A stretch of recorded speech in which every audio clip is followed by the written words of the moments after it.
Hello दोस्तों, वह trans नमस्कार।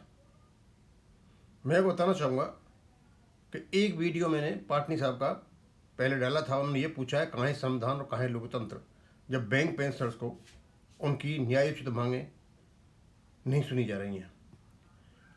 ये दूसरा उनका एक वीडियो है, शॉर्ट है लेकिन बहुत ही इफेक्टिव तरीके से कुछ बातें उन्होंने पूछी हैं।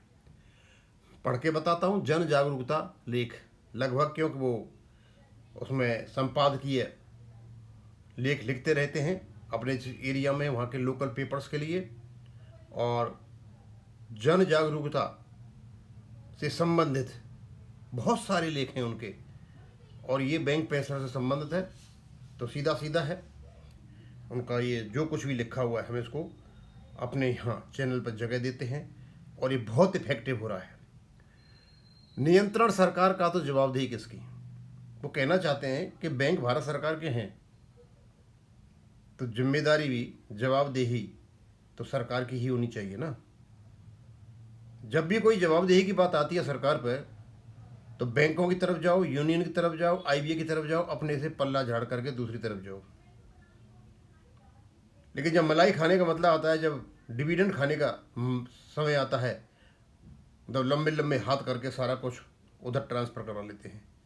तो भाई जवाबदेही तो आपकी ही है।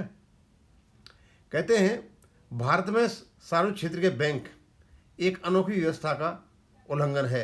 यहाँ एक बड़ा सवाल खड़ा होता है, नियंत्रण बनाम, जब नियंत्रण सरकार का तो जिम्मेदारी कौन निभाए। नियंत्रण बनाम जवाबदेही, जब कंट्रोल आपका है तो भाई रेस्पॉन्सिबिलिटी आपकी है। आईबीए में डाल नहीं सकते क्योंकि वो रेगुलेटरी बॉडी नहीं है, स्टेटरी बॉडी नहीं है। जो स्टेटरी बॉडी है उसकी जवाबदेही है। अब जवाबदेही या तो बैंक ले, क्योंकि बैंक भी तो स्टेटरी बॉडी है। They are the representative of the Indian government. कहते हैं नियंत्रण, सरकार अधिकांश बैंकों में सबसे बड़ी हिस्सेदार है, नीतियां प्रभावित करती है, निर्णयों में भूमिका रहती है और अंतिम स्वीकृति भी कई मामलों में उसी पर निर्भर होती है। लेकिन जब कर्मचारियों को वेतन, पेंशन, सुविधाओं की बात आती है तो कहा जाता है ये बैंक और यूनियन का विषय है। तो सवाल उठता है, नियंत्रण सरकार का पर जवाबदेही किसकी। ज़्यादा शेयर ज़्यादा मुनाफा, तो स्वामित्व किसका। सरल अर्थशास्त्र कहता है जिसके पास ज़्यादा शेयर उसका ज़्यादा अधिकार और लाभ। अब सरकार के पास बहुत हिस्सेदारी है, लाभांश डिविडेंड सरकार को मिलता है। नीति पर प्रभाव भी सरकार का होता है। फिर क्या ये सही नहीं है कि बैंक पूरी तरह स्वतंत्र है। कर्मचारियों और पेंशनर की स्थिति, बैंक कर्मचारियों और पेंशनर एक बीच की स्थिति में फंसे हैं। न तो वे पूरी तरह सरकारी कर्मचारी हैं और न ही पूरी तरह निजी क्षेत्र के। परिणाम, पेंशन अपडेट में देरी, महंगाई राहत में असमानता, निर्णय प्रक्रिया में अस्पष्टता।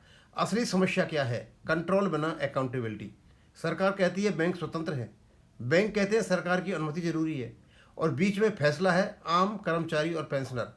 क्या होना चाहिए, स्पष्ट नीति, नियंत्रण और जिम्मेदारी दोनों तय हों। पारदर्शिता, निर्णय प्रक्रिया सार्वजनिक हो। समानता, कर्मचारियों और पेंशनर के साथ न्याय।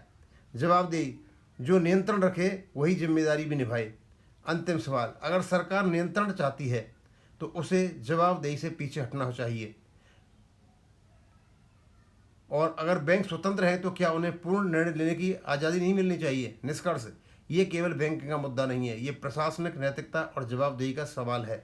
नियंत्रण और जिम्मेदारी दोनों साथ चलें तभी व्यवस्था न्यायपूर्ण बनती है। अपनी राय जरूर दें, क्या सरकार को पूर्ण जवाबदेही लेनी चाहिए। वो ये कहना चाहते हैं भाई न्याय की जब बात आ रही है तो जो कंट्रोलिंग अथॉरिटी है उसको रेस्पॉन्सिबिलिटी लेनी चाहिए, उसको लाइबिलिटी लेनी चाहिए। It is the liability of the government to look into all the matters concern with the things. अब यहीं खत्म करूँगा। थैंक यू, धन्यवाद।